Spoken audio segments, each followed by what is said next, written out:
بیانی باش گهدار و شوپینرن زگاه بوی رفهم جا باجار قامشلوی هون لما گهدارن دريا اف ام را 103.5 روسا تماشي وشنا زندي بير عربي دكن قولا واسبه بردوام لقلوة دستيا انرجيا كانتونا جزيرة قوتي كو بروجيا اوتوماتيكين كهربائيان كو ساعتين كهربائي ين مالي لكانتونا جزيرة دايا دست بيكرن جوا مجنز في بروجي بشوبينن لقل مبرز أكرم سليمان هفسروكي دستي انرجيا كانتونا جزيرة دريا تليفوني را وميفاني مباب صباح الخير. هلا روجباش ما مستجبو وجبو حمي قهداري بويرفه. بله دسوكي بپرسن بروجيا دانينا يان سوار كرنا اوتوماتيكين كهرباء ساعتين كهرباء كنجي دست بكريا درسته جارك دن روجباش جبو اف بروجا سوار كرنا ساعتين كهرباء اف بروجا قشتي سر آستا باكرو روجلات سورية. بله الجيلك باجارة هاتي سوار كرن وكي مبيجن طبقة الكوباني العراقة المنبجيجي دسبيبوية الجمجي جزيرة ده أبنابا تقريبا مبين دهروجاجي مراقهان دوي دمي مدس سوار كرنا وان ساعتن كهرباء كريه دسبيكاوي الجمع سر قندي حشتي وشش قند هابون بي كهرباء بون قط جدما إيريشا مزن إيريشا تركاز سر بنجها سازين انرژی چی بون شوی چاغی ده بی كهرباء بون مجوان گندا دست پیکر حیمک مگو حیشتی و شش گندن نزی 7500 مشتركه كهرباء لي انا كنت جريداين بين جنافشيام جمع الكوتشر وديريك ودقركيلاجي وشلاغي وتربسبي وكو أزمنا أجرم بحث بكن أفا عداد يانجي ساعتين كهربائية هاتن جربان دين دست بكي راست شوية بروجي قشتي كيفن بو يعني بريد صالة حمد تيستيوي وهاتن وقت بيجن حمد تيستين فني سربو هم الجزيرة وهم الباجار اندن يعني علاني ريبه بريا خسرده وهات اري كرند ناحية فني ده وواج انا ده بو تقريبا افصالك فرمي دست بيبو نهاون لكي جان باجاري كاردكن هون لكو داري اوتوماتيكين كهرباء سوارتكن ما مستوك ما قلت لوان حيجتي وشش كندان مجبور انا دست بيكري چقاس يان چند عدد و چند اوتوماتيك جوان را بيدانين شبوبان حيشتي وشش قندا او نيزي 7500 ممكن بقي 8000 اوتوماتيكي كهرباء بين سوار كرن پاشي اوني لكو داري بري خبرن كو داري پشتي بداي كرنا وان حيشتي وشش قندن كوا بحث كري اف بروجي قشتي يعني بروجي او حمي كانتونا جزيرة حمي مشتركة كهرباء بحمر رنگي خو او كش دادن كهرباء جوان بين سوار كرن اما بروجي دم جيردوي يعني دمك دري جيردوي جبر انه سوار كرنا وان عدادا نكارك راحت يعني واجمارك يلك يمزن مشتركة كهرباء الكانتونا جزيرة هنا بخير افقون دانا بداوي ببن امي دس باجارن دن بكن وانا حاضري دبن بو انه عمل جيني دن دس بيكن بقشتيش بو كانتونا جزيرة چند عداد بين السوار كرن؟ سري صد وقت بيجي ما بيجن وقت هجمارك يقلك دقيق ناف دستي متنة بس امكارن بيجن سر 400,000 مشترك كانتونا جزيرة هي باشا اف عداد يعني اف ساعتو اوتوماتيكين كهربائية هون شو كدريتين يعني شو كدري ودابين كرنا وقري بس الجل كومبانيا يعني قري دانا قالو داكم بينن هرمي نا اف عداد دربي الولات الدربة هاتن تشيكرن طيبت جبو هريمة مرية والشركة ويتشيد كبخوا ديركتين راستين يعني هريمة ريبا بريا خسر وعقد القلوي قريداي وقري بس وأف كومباني راستا الكدري يقولوا كومباني بله الصيني عداد الصيني هاتن تشيكرن. بله و گود دمک درج جبو پیکانی نوی پروژه جر پیوست که تایبت جبو هرما جزیره ام گرم بحث بکن و چقاز دما تخمین کری کو اف پروژه لی به پیکانین چقاز جر پیوسته؟ والله منكارن في دميانا ديار كن خبر يعني طبعا برسكريك هنا امور اللوجستيك هنا هي هيك بين بو بروجي جيب زوب المش جورين فان عدادان يعني اوتوماتيكين كهربائية گرم بحث بكن و گود كومباني چينية قالوا ين اورجينالن يانجي قلبن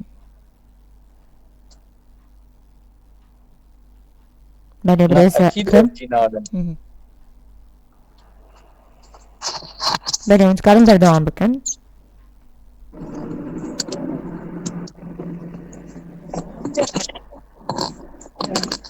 بله بريسا اكرم دنگ باشا كرمك بله ما مستشفى اف اوتوماتيك اف عداد تايبت هاتن تشيكرن جبو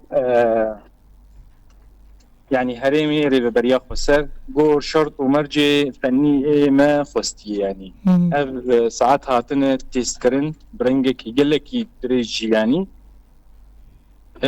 وهاتن اذكرن فني وفي رنجي يعني وساعات يعني جمد اصطفي يعني اخري اوريجينال يعني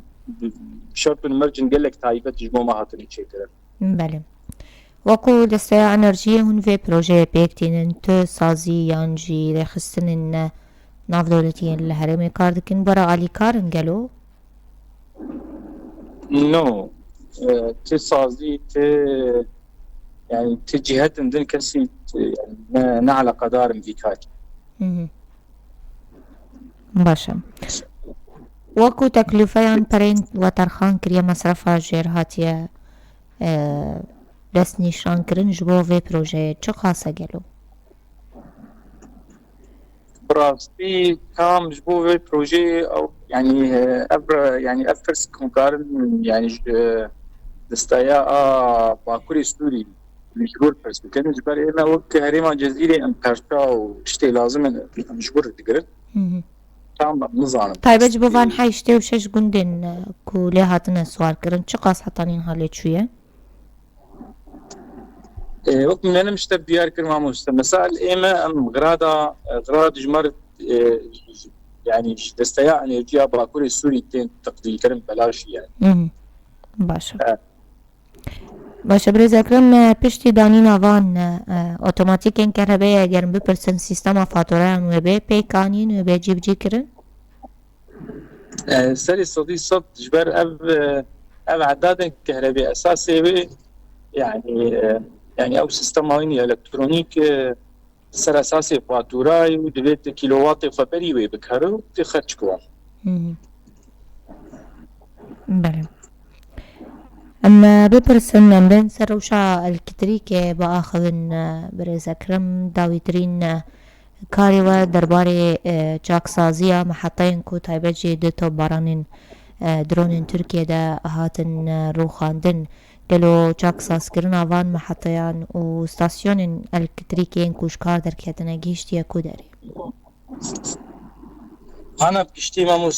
جدما يريشا مزن چارده مها يكي ده 1024 موك حمو سازي انرجي حمو بشيخوان يعني قابن هاتن عبيتن جبو سراس كرنا وان ستاسيوني الكتريكي يعني طبعا دشتن هنا لما تنسراس كرن ام بحثا توربيني غازا سويدية بكن يعني منشأة سويدية سري صدين نوت تمامي هات رخاندن يعني برشت يعني نما تشتكيت بي صلحاندن اما ستاسيون الالكتريكي بحثا إجريداي باجاري عمودي باجار تربس بيه الجينيدين يعني برنجكي يعني بيجن برنجكي يعني حات السراس كرن انجام اويجي يعني كهرباء هان هناك تافنا هناك بوندا انا بوندي جريداي هريما او كانتونا جزيره بشتي كهرب دقيوان يعني بس هجمارك ساعات لك هناك باجار عندن این تمامی که يعني كهرباء نجي هاي باجاري خامشو تربس بيه چلاغيه جمة الخميس هي الكوشر أبوك باجار وك نابندا باجار أبيا هين كهرباء نجي حيوان أما قند كانتونا جزيرة تمامي كهرباء حيوان طبعا أب سراسكرين بردوامي يعني أما هنا قدام جردين قال لك بسكريك إن هذا بسكريكا تأمين أبان برشا أفترافي هاتن هدف قرتين هذا كان المادي قال لك مزندري يعني هي روش بقر وقدري سري سري طيب اجبو قامش لو اگر بپرسن سازیا سویدیشی يعني سراسكرن تيدا ناب يعني برچني نود بين يعني توربين النود بين بله طيب اگر اجبو باجار قامش لو برسم روشا الكتريكي وشوابه جاك ساسكرن لحدو محطين رجلات روجافاي باجرتي كرنجلو برنامج ما اجبو باجاري قامش لو بردوامن اما بتسريك بنا درت كابن براسكي بتسريك وكما قلت تأمين بان برجاي برجا